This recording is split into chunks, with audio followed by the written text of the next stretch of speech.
Odesa, the city of merchants and rocks. Amid its bustling streets and shadowed alleyways, one name struck fear and death alike: Mishka Yaponchik.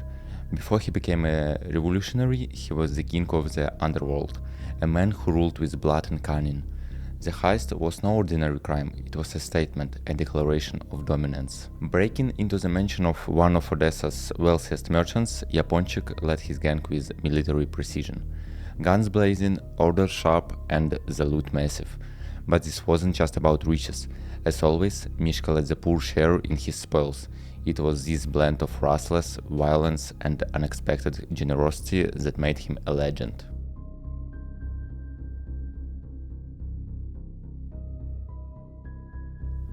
But how does a man like Mishka Yaponchik come to exist? Let's go back to Mishka's early life. Born Moisei Wolfovich Vinitsky in 1891, his childhood was one of hardship. As a child, he learned early on that the rules of life did not always help him. Growing up in a tough environment, he saw how the rich and powerful often ignored those with little or no money. This unfairness pushed him to find his own way, even if it meant breaking the law. After losing his father at a young age, Mishka worked tirelessly to support his family, taking up a job as an electrician in Odesa's busy port. Odesa was no ordinary city, it was a melting pot of cultures and conflict. When the 1905 pogroms ravaged the Jewish community, Mishka joined self-defense groups, taking his first steps into a life of violence and leadership. By his teens, he was already a known figure in the anarchist underground, plotting against authorities and fighting to protect his people. As he grew older, Mishka decided that the regular path of hard work would not be enough for him. He joined the local gang, where he quickly learned how to plan and execute crimes. For Mishka, choosing a life of crime wasn't just about the money. It was his way of fighting back against a world that had led him with few opportunities. His smart moves and fearless actions soon made him well known throughout the city.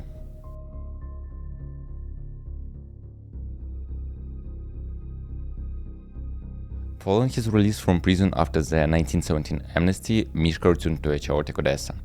He wasted no time assembling a gang, a well-oiled machine of thieves. Under his leadership, they pulled off daring heists that shocked the city's elite. Banks, mansions, businesses, nothing was out of Mishka's reach. His gang's most infamous crimes weren't just about wealth but power. Mishka didn't kill without reason, and he didn't take from those who couldn't afford to lose. This earned him a peculiar respect, a Robin Hood-like reputation in the eyes of Odessa's poor. Yet his empire wasn't built on kindness alone. Mishka's organization functioned like a modern mafia. His men paid with loyalty, and betrayal meant certain death. Through fear, charisma, and sheer genius, he turned crime into an art form. The name Yaponchik, meaning little Japanese, became synonymous with power. Over the years, Mishka was involved in many more crimes. Besides the famous sugar dealer robbery, he took part in bank heists, smuggling, and clever scams. Every crime was planned with care, and each one added to his growing reputation. Some stories even say that he shared some of his stolen money with people who were struggling. This idea of a Robin Hood figure only made his legend even more popular among the locals.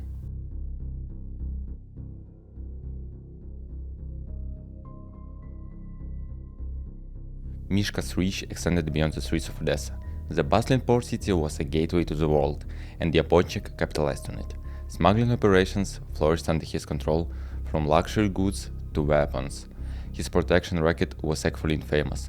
Merchants paid him willingly because his insurance was far more reliable than the police. But Mishka's intelligence was beyond brute force.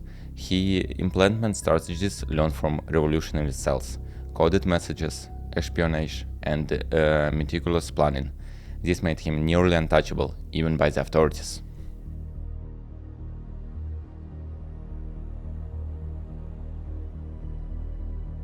In 1919, Mishka's life took an unexpected turn. The Bolsheviks, desperate for fighters during the Russian Civil War, approached him with an offer: lead a regiment of former convicts and anarchists in their cause. For Mishka, this was both an opportunity and a gamble. he accepted it. The 54th Soviet Revolutionary Regiment under Mishka's command became infamous. His men fought with the same ruthlessness they displayed on the streets, yet this new chapter wasn't without challenges. Discipline was a constant struggle, and Mishka found himself torn between his loyalty to the revolution and his criminal instincts. But Misha's growing influence made him a liability. To the Bolsheviks, he was a man who could never be fully trusted. On July 29, the Cheka ambushed him, betrayed by souls he sought allies. Mishka was killed in a bloody skirmish near Voznesensk. His death marked the end of an era.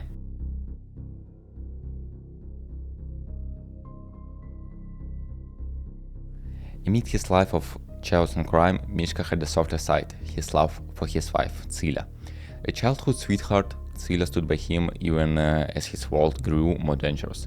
Their bond was one of loyalty and tenderness, contrasting sharply with Mishka's public persona. When Mishka joined the revolution, Tsila followed him into the uncertainty of war. After his death, she was left widowed and alone, her life forever marked by the shadow of the man she loved. Mishka Yaponchik's story is one of the contradictions. He was a thief, a protector, a gangster and a revolutionary. To some, he was a hero, to others, a villain, but above all, he was a man shaped by his time, a legend who lives on in the stories of Odesa's past.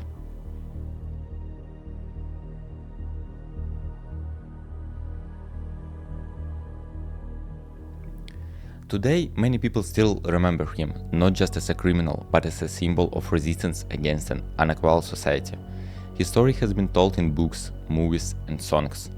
To some, he is a hero who fought for the common people, to others, he remained a notorious criminal. No matter how you see him, there is no denying that his life was full of adventure and surprise. In the end, the legend of Mishka Yaponchik is more than a list of crimes. It's a story about a man who was shaped by a tough life, who loved deeply, and who chose to live by his own rules. His daring actions, secret love, and constant fight against a broken system remind us that the line between right and wrong is not always clear.